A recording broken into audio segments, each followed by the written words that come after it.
Hey everybody, welcome back to the Student Ministry Conversations podcast with your hosts Russell Martin and Brent Aiken. Listen, we're glad you are taking time to join us today. We hope that you find this conversation helpful, insightful, and encouraging as you continue to lead your students in ministry. Before we get started, go check us out on social media at Talk Student Men on Instagram, Twitter, and Facebook, and also our website, studentministryconversations.org. Now, today, we have a great conversation for you.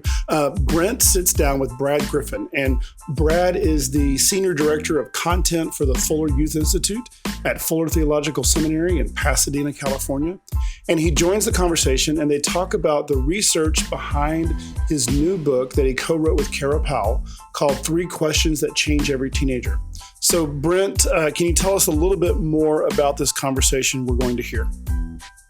Yeah, so like you said, Brad is on staff at Fuller Theological Seminary and works specifically with the Fuller Youth Institute. We sit down and have a conversation about his book that he co-wrote with Kara Powell.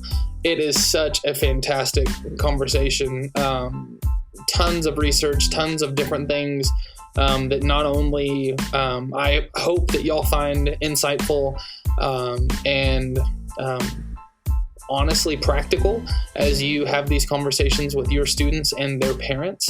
But also it was just something that changed my goals and my direction as I walk through these conversations with my own students and my student ministry as well. Great conversation. Can't wait for y'all to hear it. All right. Well, grab a pen and paper and get ready to take some notes because here's Brent's conversation with Brad Griffin. Hey guys, welcome back to the Student Ministry Conversations podcast. I'm one of your hosts, Brent Aiken, and I am sitting down today with Brad Griffin. Now, you might know Brad, but Brad is the Senior Director of Content for Fuller Youth Institute in California. And so other than that, we love letting them tell about themselves. So Brad, tell us about yourself, whatever you want to share. Spotlight's on you. Yeah, sure thing. Thanks for having me, Brent. I do live in Southern California. I'm in Pasadena in the LA area. I grew up in Kentucky, though, and have been in youth ministry in both states for a few decades. My work at the Fuller Youth Institute is really around connecting research into resources mostly for youth leaders and also equipping parents. And I serve as a youth leader still in a volunteer pastoral role in my church, working with teenagers, so working with middle and high school students. And then I have 3 teenagers in my house. So my wife and I have 3 kids who this year are ages 13, 16, and 19. So we're calling this our golden year of parenting. So what you're saying is you're busy. That's right. Yeah. And it's fun and just a joy, all of it. And, as I'm sure we'll get into these last couple of years have been like no other on all those fronts. So it's quite a ride. Well, and I love that. I mean, obviously the conversation that we're having today is over your book, The 3 Big Questions that Change Every Teenager. You and Kara Powell have done tons of fantastic stuff helping youth ministry across the board. But I think it's also cool that you're in a stage right now to where not only are you writing a book about these 3 questions for teenagers, you have teenagers in your home. You are ministering to teenagers at the same time elsewhere. And so that just adds so much to this conversation, hopefully. And man, I'm excited. So, but before we get too far into it, what are the 3 big questions? If we're going to talk about them, I guess we need to know what those 3 questions are. Yeah, that's right. Well, so, I mentioned Fuller Youth Institute. We are a research organization. And so we really look at questions, through this lens or at problems, opportunities, questions that come from youth ministry through this lens of research. And a lot of that too is thinking developmentally, just what's going on with teenagers, and how, if we really want to help, if we really want to disciple them, we want to spiritually form them, we've got to understand what's going on with them. And our research over the years, we've become really convicted that teenagers have so many questions. We say that every teenager is a walking bundle of questions. But underneath those lie these big three. And they're the questions of identity: who am I? Belonging: where do I fit? Who are my people? And purpose: what difference can I make? How will my life matter?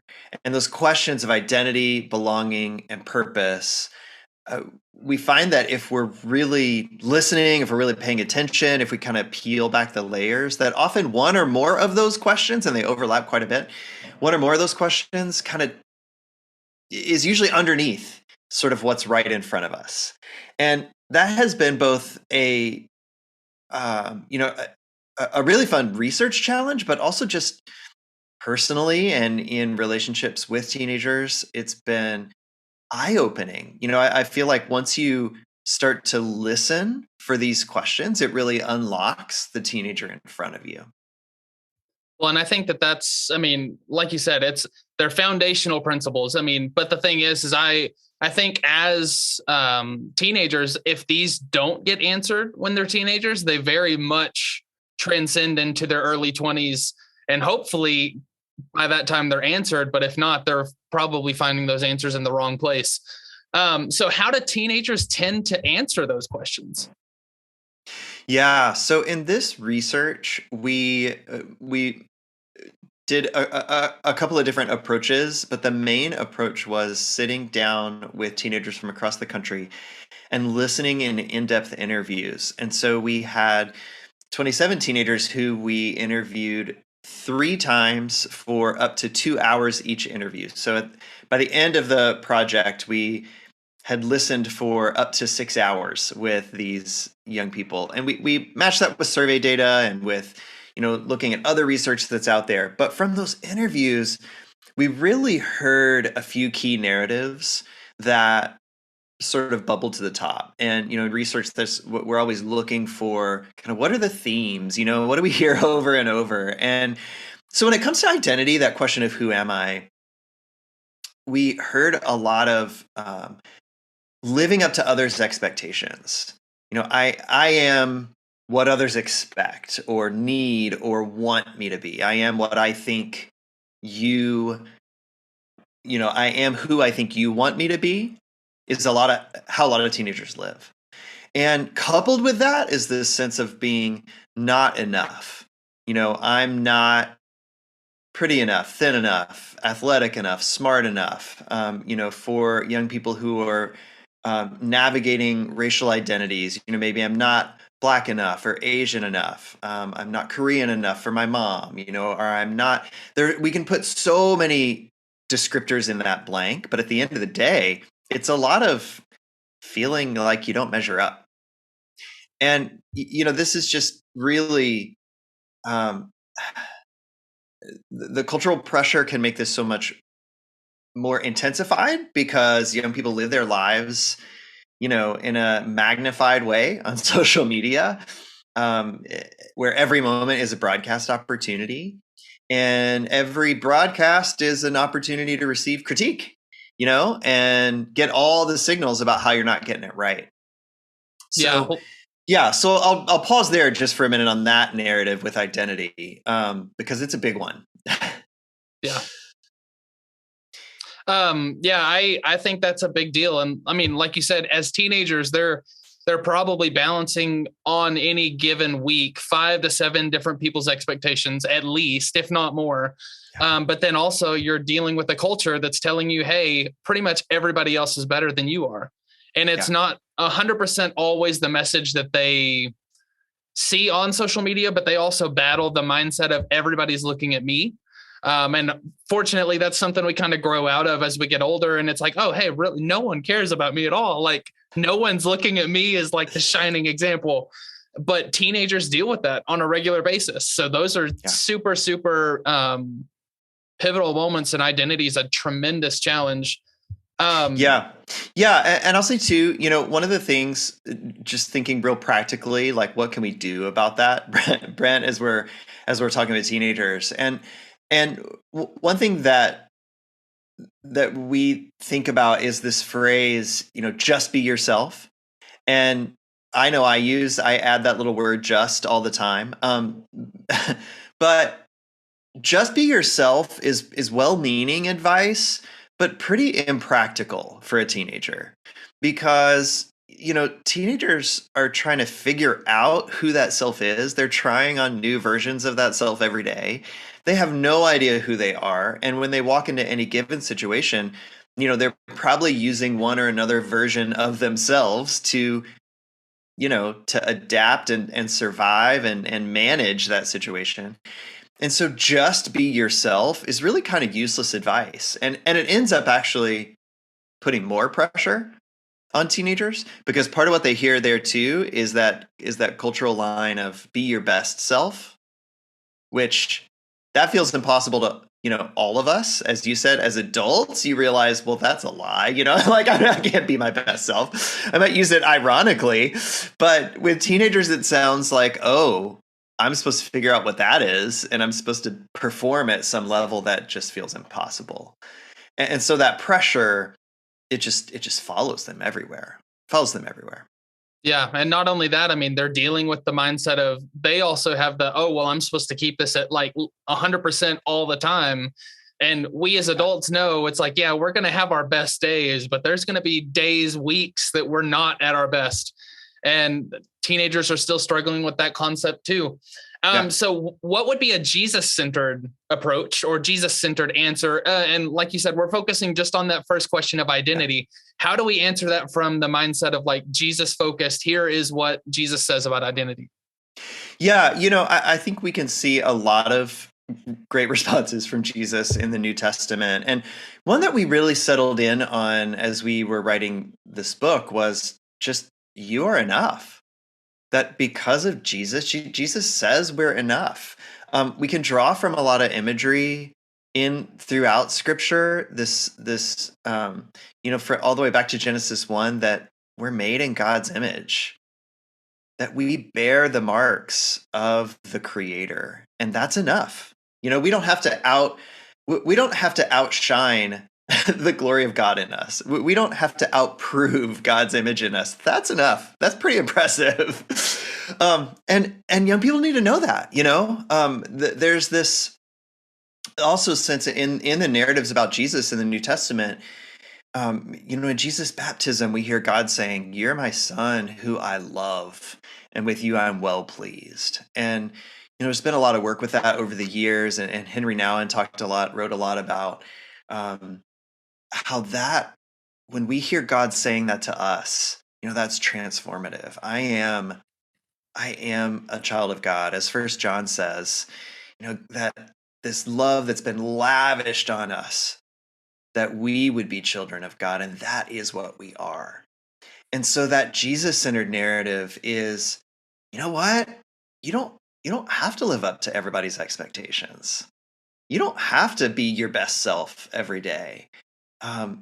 You're already enough because of you're who God created you to be. You bear God's image. You're a child of God. And out of that, yes, God's going to work in your life, bring transformation. Like, we all have things that this isn't to say that brokenness and sin are not real in our lives. But for so many teenagers, that underlying foundation, of just starting out as I'm enough because of who God made me, that part's missing. And I think we can rebuild that foundation. Yeah, I love what you said, the whole, we don't have to outshine God's glory within us.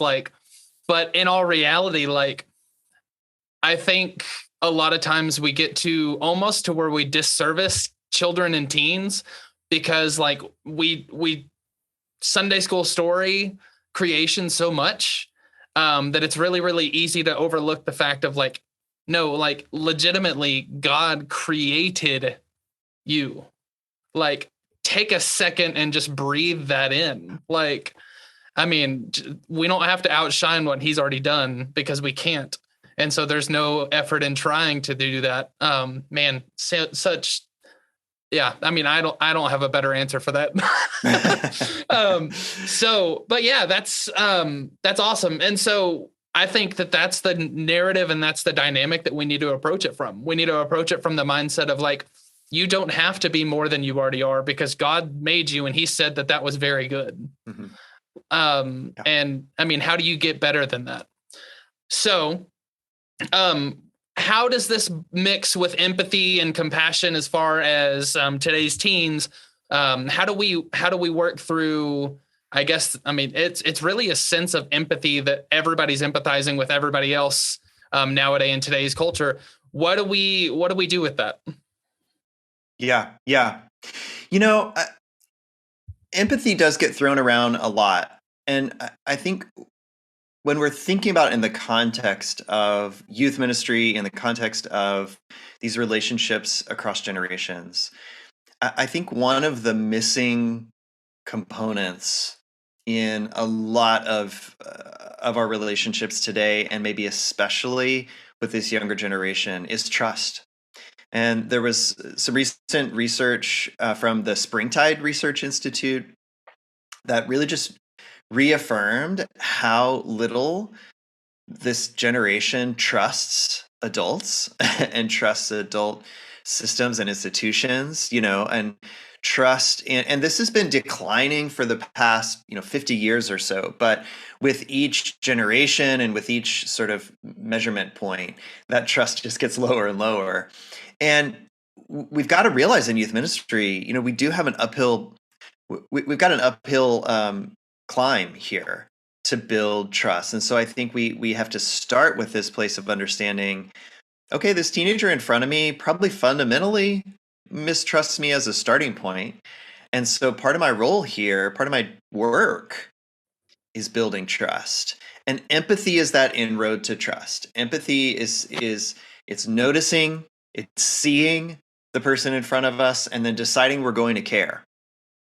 And that we're going to not just make assumptions, not just make judgments. And that is so easy when we see teenagers, right?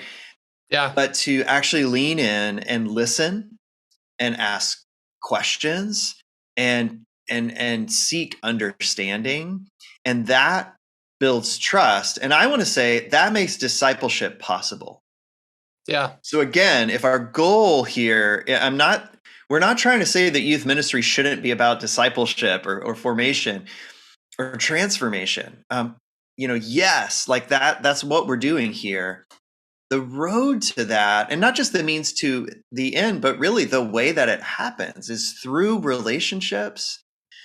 And those relationships have got to be based on trust, and empathy is the inroad to building that trust.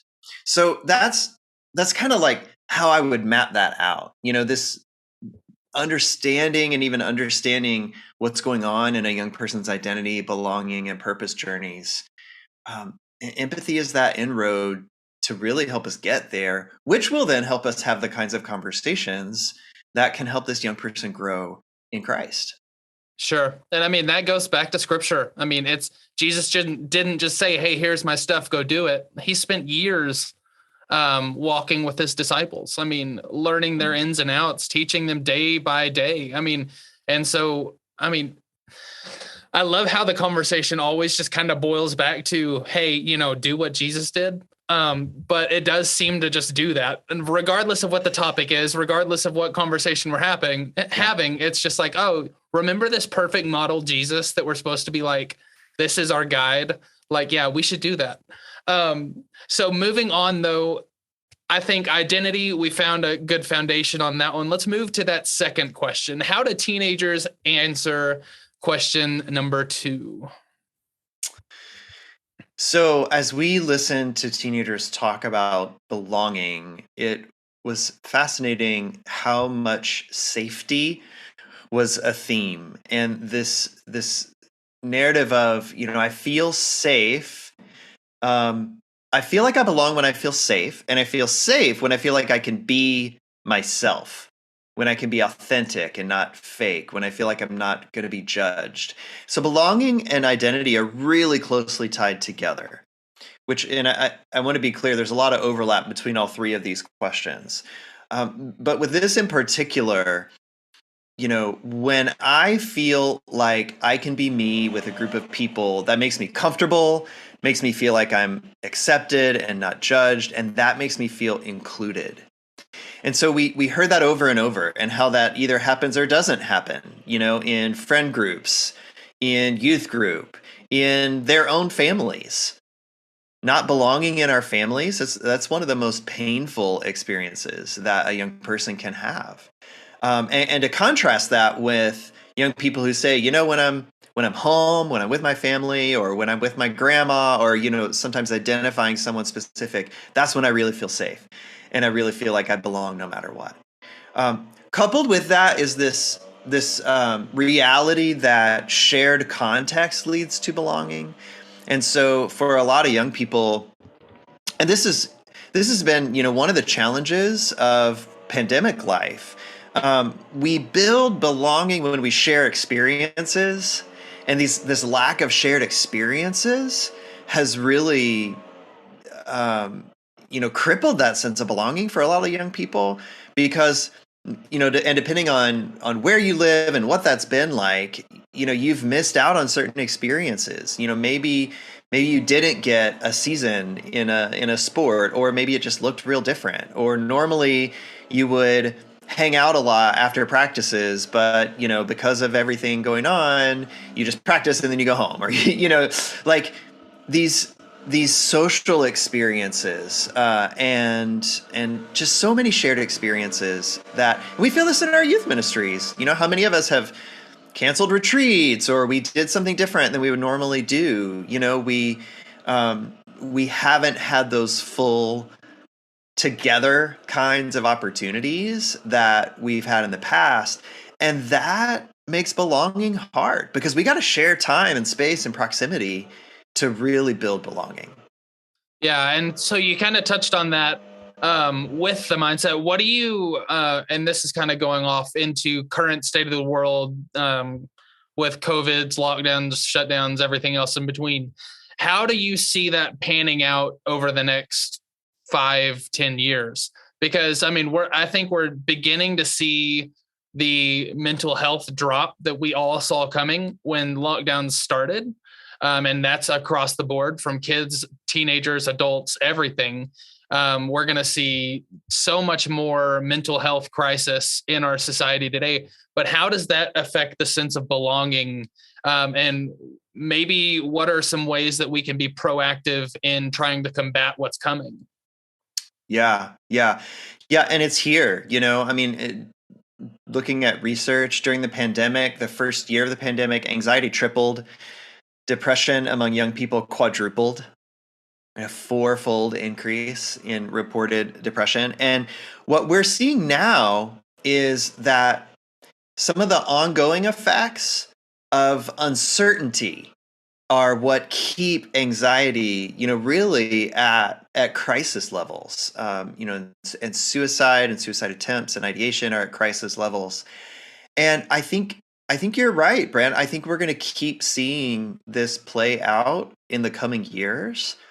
I feel like about 6 months into the pandemic, we were wondering, okay, how will teenagers get over this? How will they sort of move on? And even wondering, okay, a year from now, will we even be talking about this? Now that we're 2 years in, we're realizing, okay, this is shaping the rest of their lives. This is part of their story.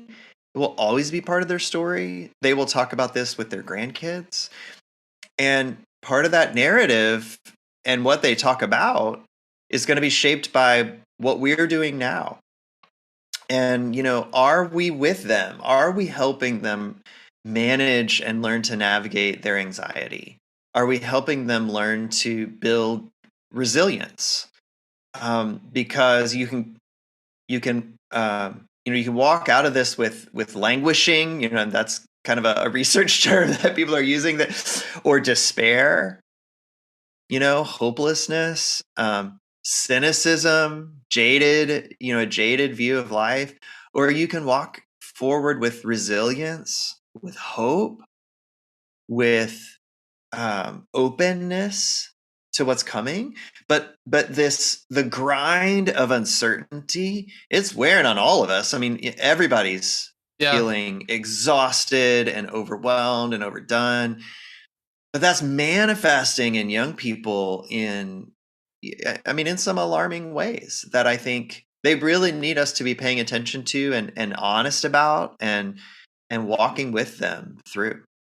Yeah, and I think as you get older, especially when you still kind of see it in your college years, but as you kind of progress past your college into young adulthood and beyond, I think it's the anxiety levels are still there. But by the time of that, I guess, moment in your life, you've developed some anxiety resolving tendencies, some healthy, some not.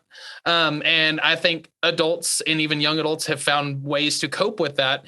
And we're just kind of leaving the teenagers and college kids out high and dry because they don't have those practices and methods of understanding, yes, I have anxiety. Yes, I'm really, really struggling, but here's how I can take it off of my plate, at least for a little bit, and I can have some moments of rest. And I think that goes back to a biblical understanding. I think it goes back to knowing that, when God says he's the Prince of Peace, like they have to genuinely believe that he can bring that peace to them. Because other than that, it's just words. And it's practices. So I think the biblical practice of Sabbath is something that we have really sidelined in our busy culture, our success-driven culture, our accomplishment and achievement-oriented culture. And I'm somebody who likes to get things done, and I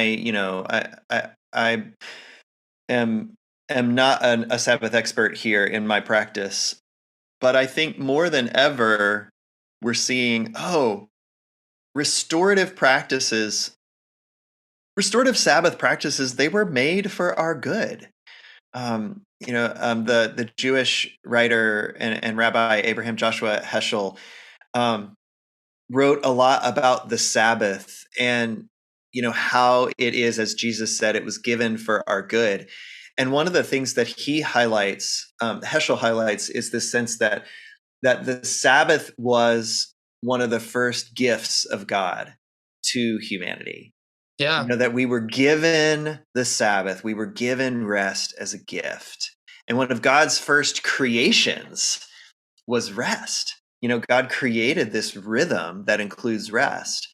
And I think the way that we practice that and that we help teenagers practice that we help teenagers find ways to rest, to take breaks, to worship, to pray, to sleep, to take naps. These are all Sabbath practices that if we're not helping them build those practices in, I think we're not actually discipling them, and we're not discipling them for the kind of resilience they need. So our society talks about mindfulness and self-care, and those are great. And in the Christian tradition, we have practices for that. Prayer, silent prayer, waiting on God, Sabbath practices. These are in many ways very similar to the kinds of mental health practices that are being championed in society right now. And by the way, I think it's fine for teenagers to do some both and. I don't think we need to be afraid of mindfulness in most of its forms. I don't think we need to be afraid of those practices, but I think we can connect the dots for students, and that actually can really help them see, okay, Christianity isn't just about some of the narratives that are out there, about how awful Christians can be, or about how the abuses of Christians in our culture. Some of that is, we can unpack some of that, But some of what we can do, I think, to really help teenagers is tie the dots between these ancient Christian practices that God gave us for our good, and how that is restorative and builds resilience in our, our mental health and our well-being. Yeah, and what you said made me think of a quote by Frederick Douglass. It's easier to build strong children than to repair broken men. And that's the mindset that we really have to face, because ultimately we've seen the brokenness in churches, where church leadership and everything like that. We've seen the brokenness in our world. And it's like, our responsibility is to walk alongside these teenagers, give them that firm foundation of identity, belonging, and purpose, because those three foundational elements are ultimately going to build people that, they have a place in the world because they know what it is. Yeah. And we've seen time and time again throughout society that quote by Douglass is true. Just because, broken people continue to break more people. And so it's part of our responsibility to work with parents and work with the teenagers as they're walking and navigating along this road. And I think that goes into the last of the three questions, what is my purpose? Yeah. How are teenagers answering that question when it comes to y'all's research? I mentioned pressure before, and this is another area where a lot of young people feel pressure. This question of, well, how can I make a difference? How will my life matter? And for almost every teenager we talked to, they talked about helping. And, I make a difference when I'm helping somebody. And sometimes that has this sort of beautiful side, and then it also has this dark underside. So we all want teenagers to want to help other people. And this is consistent with the great commandment that we love God and others. It's consistent with so much of our practice, and even just the kind of people we want teenagers to be, we want that. I want that kind of character in my own kids, that they would want to help. And there's also this sense of a lot of people are depending on me, or I've got to help because of these expectations, or even this was so fascinating, this sense of I need to make other people feel happy. It's my job to make the people around me feel happy and feel okay. And so this sense of carrying the burden of even the emotional well-being of the people around them, and that wears on you. That wears on you.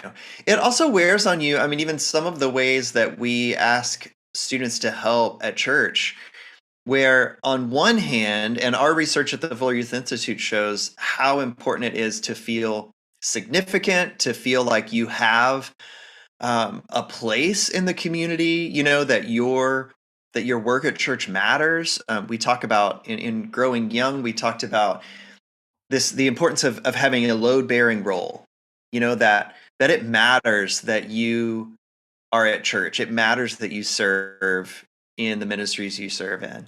Yeah. And we also, in this research, talked to some teenagers who said, when I'm at church, I'm doing so much that I don't even get to experience just being. When I show up, it's another place where I've got to perform because I'm expected to help, and I've got to lead, and it's just sort of this other layer of expectations. And that was really interesting for us. Yeah. I can definitely see it. And we see kids do it every week. The week to week ministry mindset of showing up on a Wednesday night or Sunday night, you can tell the kids that have the masks up. You can tell the kids that are there trying to still impress people. I think that's another thing that develops as you get older. You understand the mindset of that's not their genuine reaction to this. This is completely a mask and a shell. And we have to do our best to, ease them of the burden that they have to. And I think one of the things that ties in great with the whole purpose mindset is part of their purpose is understanding their calling as a Christian. And so that is a tremendous aspect. And I think that gives them something to focus on. And it doesn't necessarily explain all the life difficulties and situations, but it does give them something that they can point at and say, am I doing this? Am I fulfilling this part of my purpose? And then hopefully that helps navigate things as it pans out. Yeah. And so, to that end, the Christ-centered answer that we landed on when it comes to purpose is that I'm invited into God's greater story, that my life can make sense in this bigger story of what God has done, what God's doing now, what God will do in the future. And when I can understand my own purpose and my own action in the context of that bigger story, it can not only make it more meaningful and significant, but it also releases pressure, because then, this is about what God's doing and I'm a part of that, but it's not all on my shoulders to be God.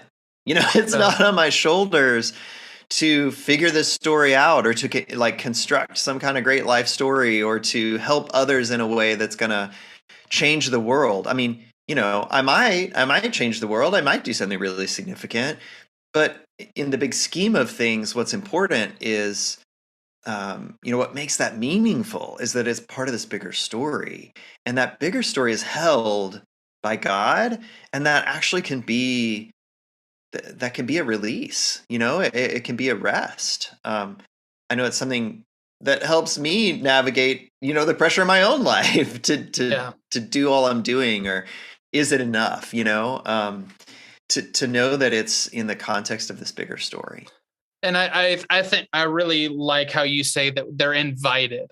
It's not something that is a requirement. It's not another checklist thing. Like, they are personally invited as a guest to be a part of the ministry that Jesus has for all of us. Yeah. And I think Paul writes in Acts that God's not served by human hands as if he needed anything. It's like, I don't think we read that scripture enough. We get so much of a macho mentality of like, God can't do this without me.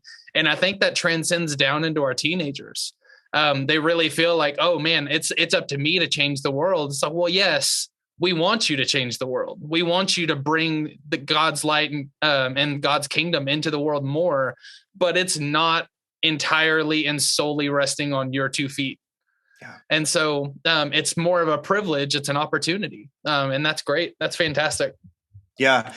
Back to belonging for a minute. I think that part of what we can do there as well is to really connect this sense of individual purpose and calling with a communal sense of we belong with each other, and that our purpose is also tied up with each other. That all identity, belonging, and purpose is both individual and communal.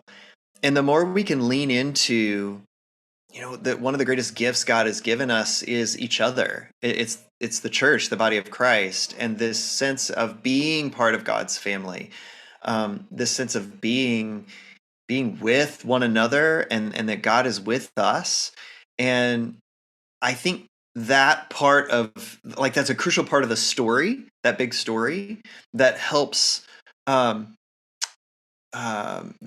not become so self-centered and self-serving and self-oriented, which is where teenagers live, and developmentally that's all really normal. But I think part of our role as leaders is also to help them bring that into a communal space, because that also communicates you're not alone in this. You don't have to figure this out all by yourself. That's what we, collectively, that's what we're for. Yeah, no, that's right. So obviously, we could go on and on and on about different things, but I think there's a couple questions that I really, really want to make sure I give you time to answer. And one of those is, we obviously, most of our listeners are youth pastors. We do have a couple pastors that actually listen to this podcast as well. How do we as the church utilize these questions to better disciple and evangelize teenagers? So I think that these questions are useful for every adult who wants to be in a relationship with a teenager. I think for youth pastors, for volunteers, for pastors, for parents, for, for elders and mentors, anybody in a church. One of the things I think we can do is really help, and often we're the point person, as the youth pastor, youth leader. One of the things we can do to equip the other adults around us is to teach them these questions and to teach them how to listen for these questions and to begin to see the connections, because I back to empathy that we talked about earlier. I think when you start to listen and look through the lens of identity, belonging, and purpose, you can develop more empathy for young people as opposed to just judging what you see or making assumptions. We can actually see, the way that that kid is coming to church every week with some kind of bizarre new outfit or hair color or piercing, maybe that's about exploring their identity and figuring out who they are. Maybe it's about figuring out where they fit in and how they belong. Maybe they're those understanding those dynamics can really help us empathize, which can help us build trust and build relationship. I think one of the things we can do too is to model what integrated faith looks like. To model as adults, and you've said several times, Brent, we figure a lot of this out as adults. And you're so right. These questions, they're human questions. They're not just teenage questions.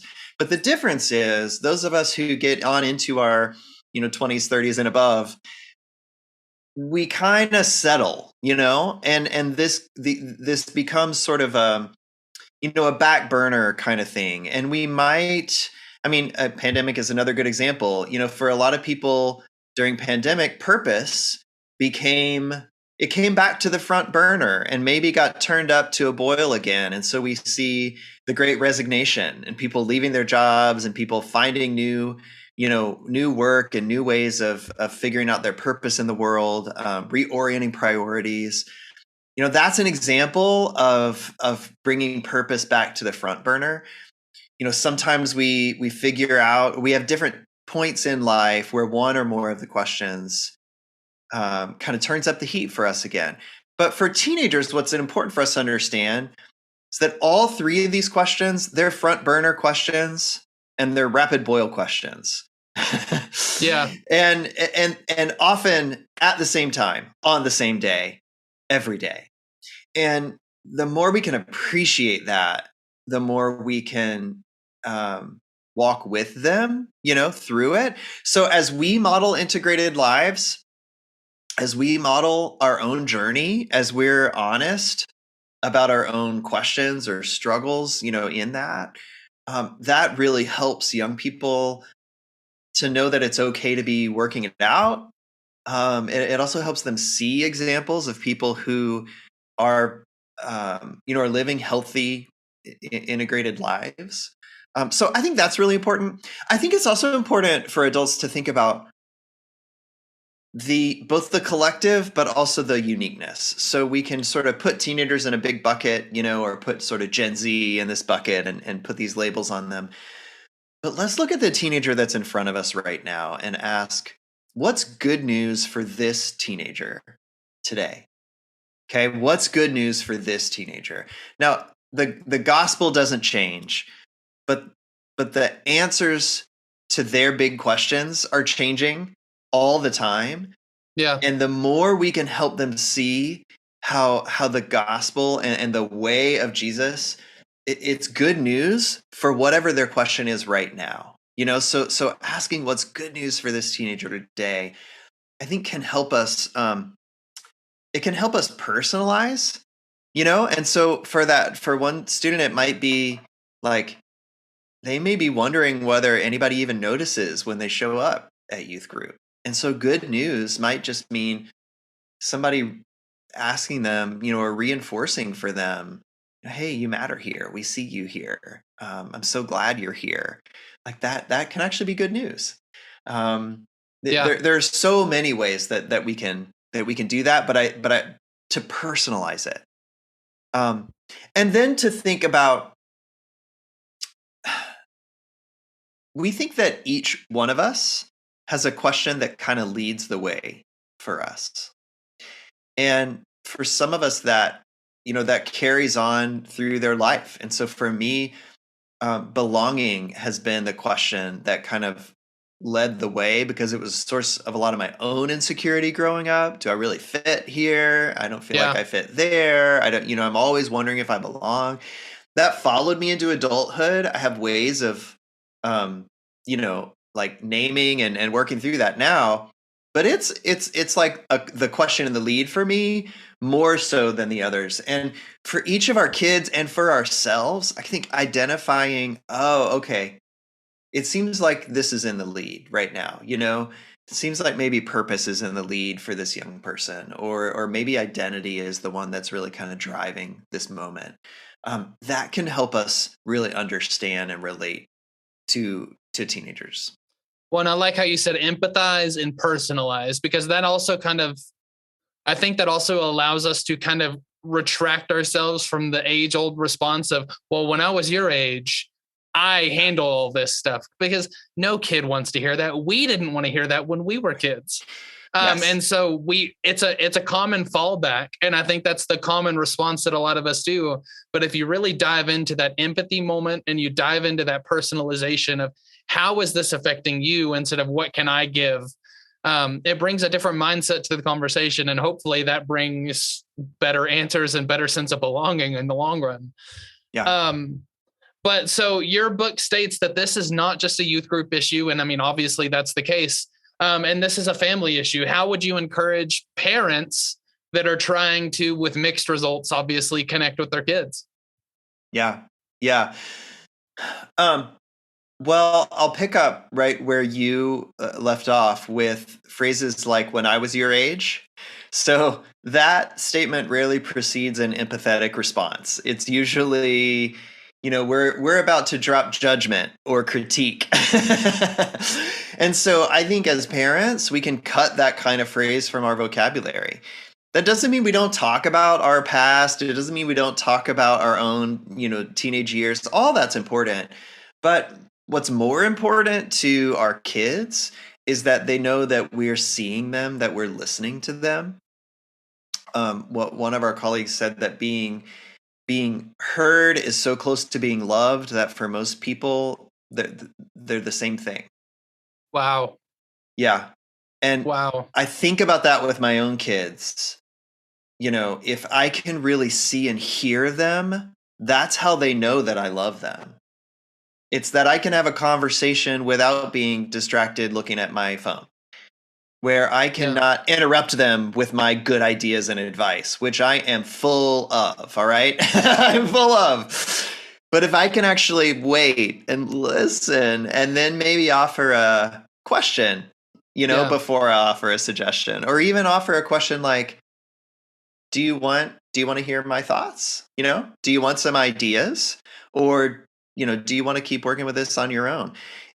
So I think there's a restraint that we often have a hard time with as parents, that especially as our kids are in the teenage years, we need to practice more restraint and more listening. Another thing to keep in mind for parents, the first question is often not as important as the second or the third question.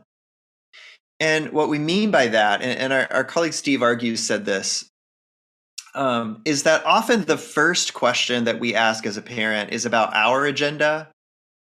It's about, did you do your homework, or, did you we've got these questions that are about, we want to know something like, well, what's going on with that friendship, or, well, what happened yesterday?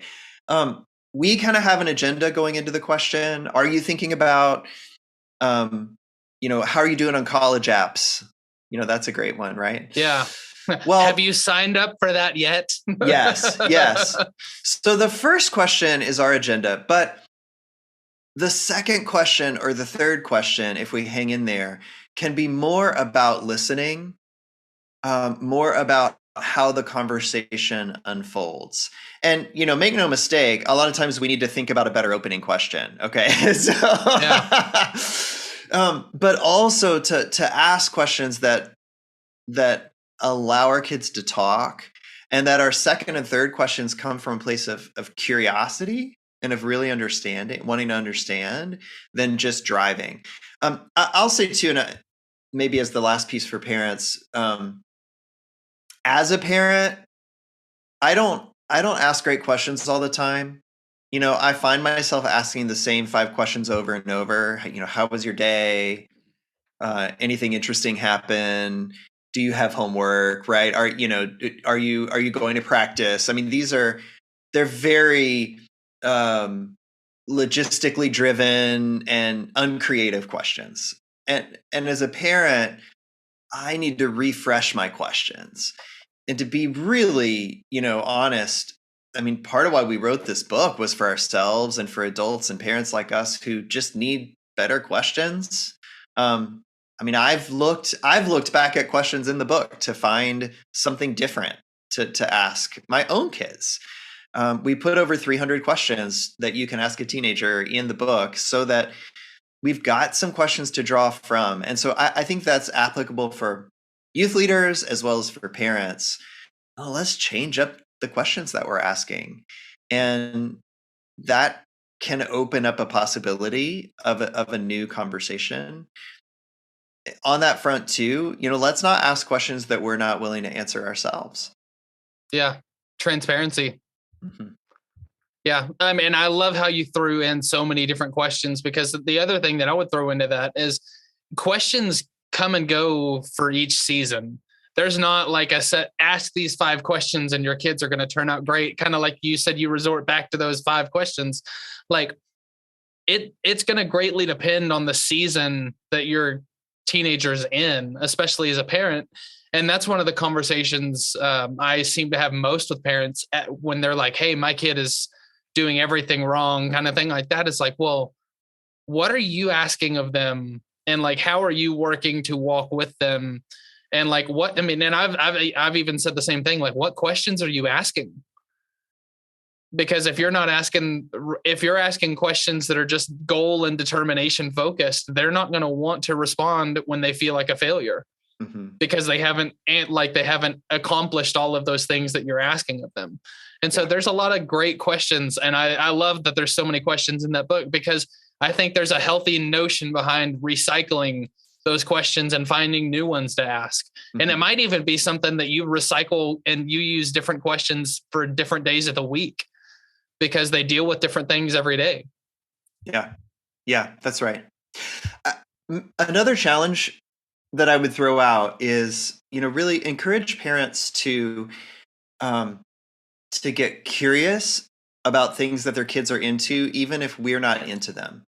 So often, I mean, video games is a big example. And I talk to a lot of parents who they can't get, especially their teenage boys, to talk more than a couple words to them, and they don't really answer their questions. They're not interested in talking.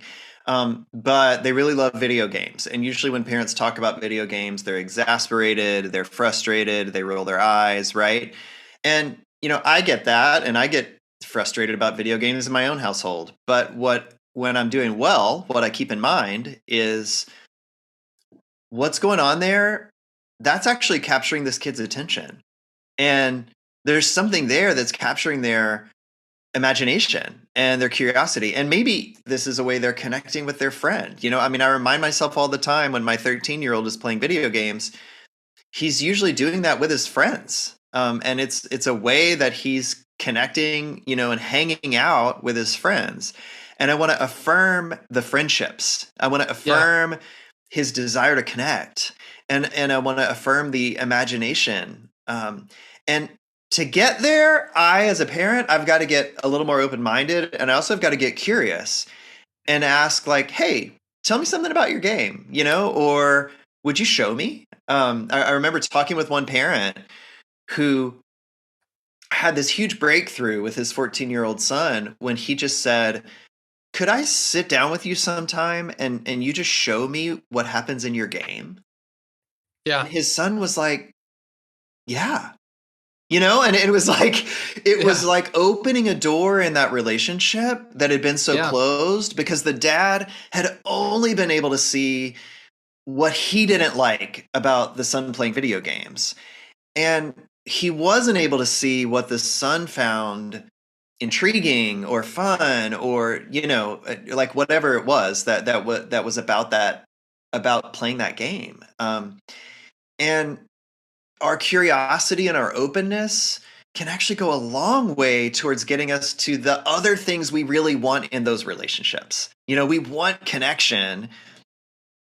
Maybe asking questions about video games can get us there in a roundabout way that we wouldn't have anticipated. Like we might want our kids to want to bake with us or go on a hike with us, and that they may not be there. Yeah. Yeah. And that goes back to a conversation we had earlier on this podcast, previous episodes. We actually had a professional Twitch streamer that does a Christian ministry of like, he said his motto is like, we believe that God loves gamers too. And so we talk about the importance of video games in youth ministry. Yeah. And his like, and I said in that conversation, I said, one of the most memorable moments I have with my dad was when he just randomly came up on a Saturday afternoon, sat down next to me, picked up a controller, and we played a game together. Like I, to this day, remember doing that. And it was a super, super impactful moment in my life that I'll never forget. Yeah. But like you said, that's opening a doorway. And I mean, gosh, play that game, be terrible at it. But like it's building that bond, it's building that reaction. And I'll throw that conversation in the show notes for this episode. But it's just the mindset of like going back to what you said, being a part of their interests, not forcing your interests on them. Because it was also the same dad that also wanted to take me fishing and hunting all the time. And I was like, that's not me. I'm sorry. Like I don't have the patience to fish. And I was like, honestly, I can think of 1,000 different things that I'd rather do than go sit in a freezing cold deer blind. Because it was just not me. My brothers were completely different. But that moment when he stepped into my interest instead of trying to force his interests on me, that was a tremendous opportunity for him to gain a lot of ground in conversations because there was interest and he showed interest in me instead of what I was doing and how I was not doing what he wanted and all those different questions that we often tend to resort to. Yeah. So, that's a great story. Obviously with like guiding and gearing parents, and this is kind of where we'll probably wrap up on, how would you recommend for a parent, a teacher, a pastor that needs to make amends or tries to make amends? How would you recommend that they go about trying to make amends for teens when they've failed? Yeah. There's so much power in adults apologizing to teenagers for our own failures, for our own misses. In some of our research for Sticky Faith, which preceded this research, we really heard a lot about the power of parents who apologize to their kids and how asking for forgiveness models our faith in such incredible ways. And I think it's hard for us. It's hard for parents to do that because, we're the authority. We're the ones who are supposed to know what we're doing. So, I think showing our own humanity to our kids is important. I think that's important as leaders as well. I think for leaders in our ministries to be able to say, hey, you know what? I think we messed up here. Or I think we failed you on this front, or I think we kind of blew it in that. I think that can go a long way. I think we have a generation right now looking at the church and wondering, can I see myself as part of the future of this? And can I see this as part of my future? And especially navigating, so much cultural critique of the church right now. And some of it well-deserved. And some of it good questions that I think we need to face and wrestle with and answer. And I think what we can really do to help teenagers is to make space for that, to say, yeah, here's some critiques of the church, and here's what we own. And here's how I wonder how we could move forward together. I wonder what kind of church you would love to be part of in the future.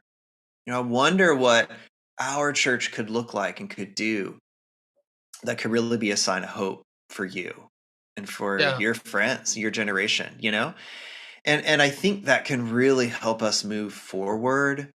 A lot of us, probably need to do some repair on this side of pandemic as well. I mentioned springtime research earlier, and one of the things that they asked this past year in their survey of young people, of teenagers and young adults, was around contact during the pandemic. And they found that in their study of over 2,000 young people, that only 10% had a faith leader reach out to them during the pandemic.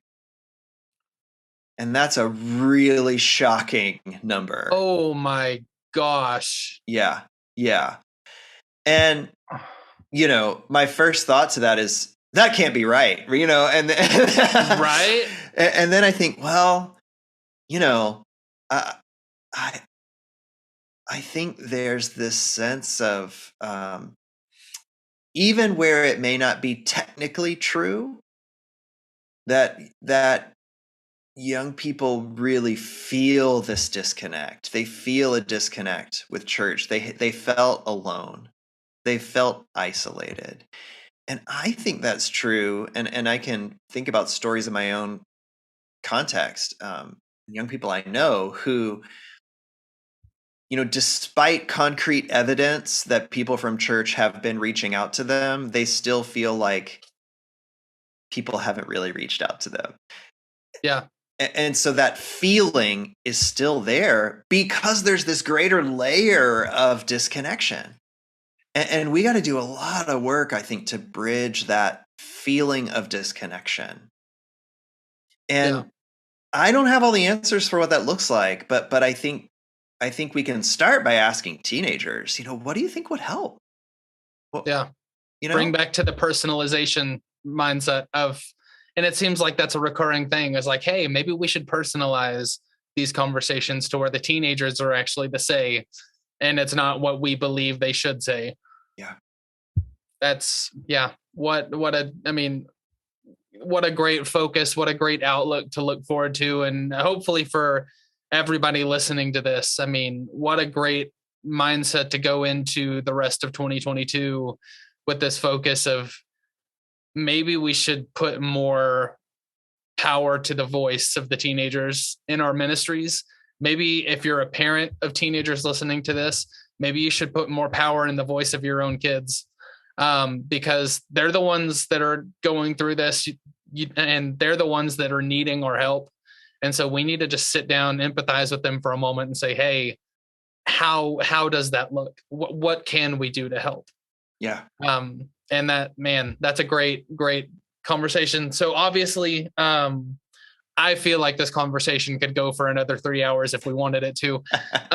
But for the sake of time, outside of this conversation, obviously we talked about 3 big questions for the majority of this episode. But outside of this conversation, where can youth pastors, parents, anybody go to get more help or more additional just research on this? Mm-hmm. Yeah, the best spot is 3bigquestionsbook.com. And you can download a free first chapter of the book there, actually. And you can connect with some other resources related to the book. We have some blog posts and free resources. We have a podcast series on our FYI podcast related to the content as well. And so I would start there at 3bigquestionsbook.com. Okay.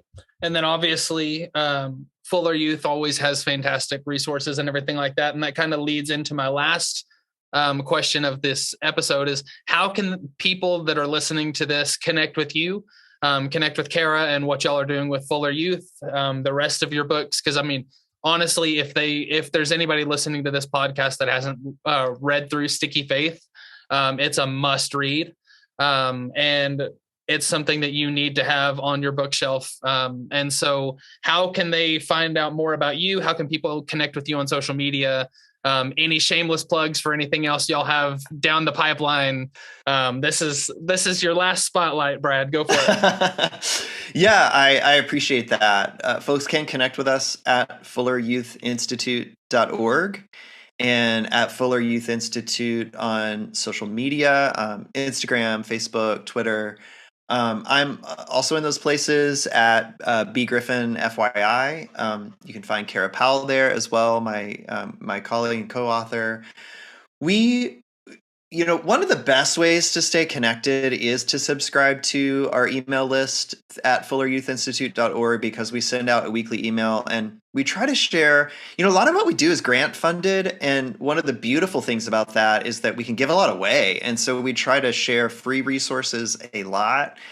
We also offer a lot of training, and we're always doing new research. So the other thing is, if you're interested in that, we're looking for folks who want to share stories with us and who are interested in, being part of some of that. So getting connected to us through our email, through social media, it's the best way to find out about the things that we've got going on.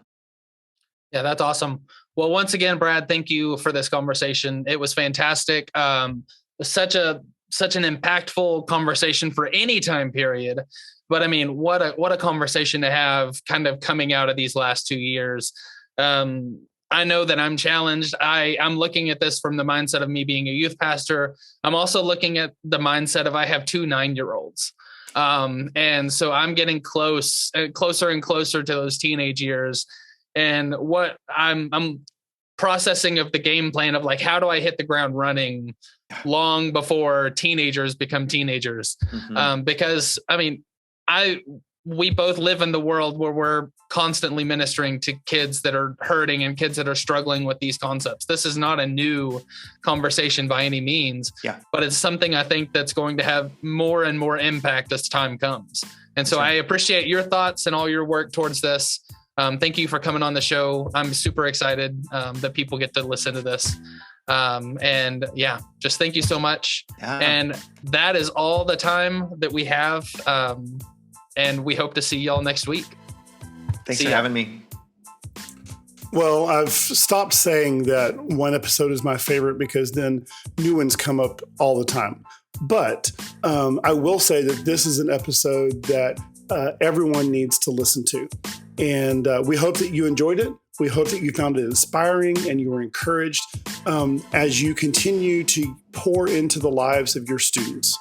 Yeah, if you enjoyed this episode and found it helpful, we would ask that you leave a comment and a rating on whatever platform you're listening to us on. That helps us so much as we climb the rankings and the ladders of all the different platforms that y'all listen to us on. And then also word of mouth.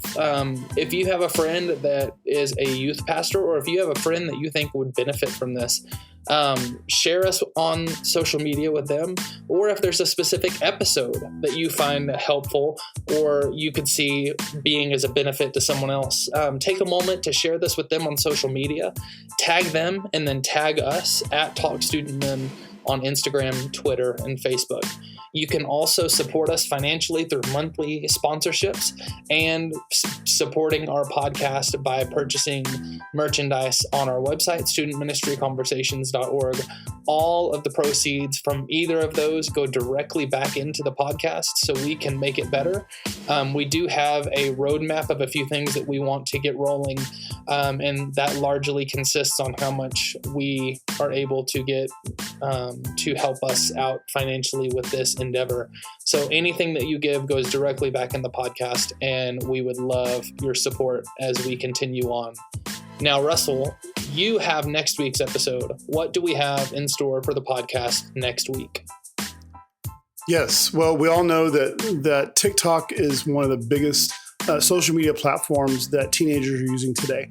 And so I reach out to Sammy Kelly, who I originally saw on TikTok, and she runs a group called Evangelism. And they don't just do TikTok, they do Instagram and web pages, and really kind of help churches to see digital ministry as real ministry, as opportunities and ways to share hope in the world. And so it's a great conversation. We talk a lot of things. We do kind of focus in on TikTok a little bit, but some great tips, some great philosophies, some great ideas on ways that you can intentionally use digital ministry in your youth ministry in your church. That sounds great. I can't wait to hear the conversation next week. Just a reminder, be sure to go to studentministryconversations.org for show notes and links from this episode. Just search for this week's episode number in the search bar. We also have other helpful articles and posts on there as well. And then not to mention some freebies that we've been throwing on there for y'all to enjoy. So be sure to check those out as well as you check out our website. Again, thank you for joining us, and we look forward to seeing you next week.